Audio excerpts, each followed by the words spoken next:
আসসালামু আলাইকুম। গতকালকে সাধারণ নির্বাচন হইল, আপনারা তো দেখলেন। যদিও আমাদের বিজয় হয়েছে, আমরা এখন বিজয়ী দল বিএনপি সরকার গঠন করবে এক সপ্তাহের মধ্যে ইনশাল্লাহ।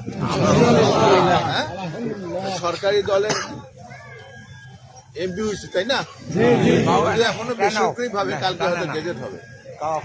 গতকালকের আমি ব্যারিস্টার আর আজকের মধ্যে পার্থক্য আছে? আছে আছে হ্যাঁ আছে কিনা? গতকালকে আমি প্রার্থী ছিলাম, আজকে আমি এমপি।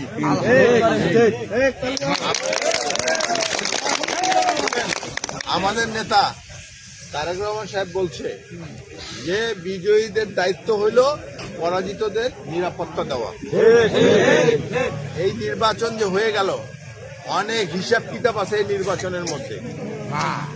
আপনারা 5ই আগস্টের পর যে ঘটনাগুলো ঘটাইছেন, যার জন্য আমাদের জান পানি হয়েছে জিততে। 1 মাসের মধ্যে যদি নির্বাচন হইতো, আমি ঘরে বসে ঘুমায় এমপি হয়ে যেতাম। আপনাদের কর্মকাণ্ডের অনেকের জন্য আমার এই সাফারিং। কথা ক্লিয়ার মেসেজ দিয়া যায় যে আমি কিন্তু এক চুল পরিমাণ করে দুর্নীতি অন্যায় সহ্য করবো না। রাজনীতি থেকে কোনো ইনকাম করার জন্য আসি নাই, আমি মানুষের সেবা করতে আসছি। যারা এই মানসিকতা পোষণ করেন তারা আমার সঙ্গে থাকবেন, যারা মনে করেন রাজনীতি মানে ধান্দাবাজি, তারা আমার সঙ্গে খালি বিদায় নিয়ে চলে যাবে। কথা হয়তো খারাপ লাগতেছে,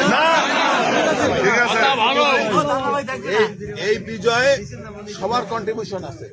এই বিজয় আমি একাই আনি নেই, নেতা কর্মী সবাই পরিশ্রম করে আনছেন। অতএব সবার আগে দেশকে প্রায়োরিটি দিব, তারপরে দলের স্বার্থ। কারো ব্যক্তি স্বার্থের জন্য দল ক্ষতিগ্রস্ত না হয়, সেটা আপনারা সবাই মাথায় রাখবেন। রাজনীতিটা হলো একটা ওয়ার্ক, এটা হলো মানুষের কল্যাণে কাজ করা। যদি মনে করেন ব্যবসা বাণিজ্য রাজনীতি থেকে করবেন, সেই ধান্দাবাজি বাদ দিয়ে অন্য জিনিস চিন্তা করেন। আমার কাছে কোনো অন্যায় সুযোগ সুবিধা কেউ পাবেন না, কথা কিন্তু ফাইনাল। আর ডিসিশন নিতে এক চুল পরিমাণ আমি দ্বিধা করব না। আমাদেরকে সাধারণ মানুষের প্রায়োরিটি দিতে হবে। সাধারণ মানুষ আমাদেরকে কিভাবে বিজয় করে নিয়ে আসছে, তারা লোভ লালসার ঊর্ধ্বে দিয়ে আমাদেরকে বিজয়ী করছে। আমাদেরকে সেই প্রতিদান আমাদেরকে দিতে হবে।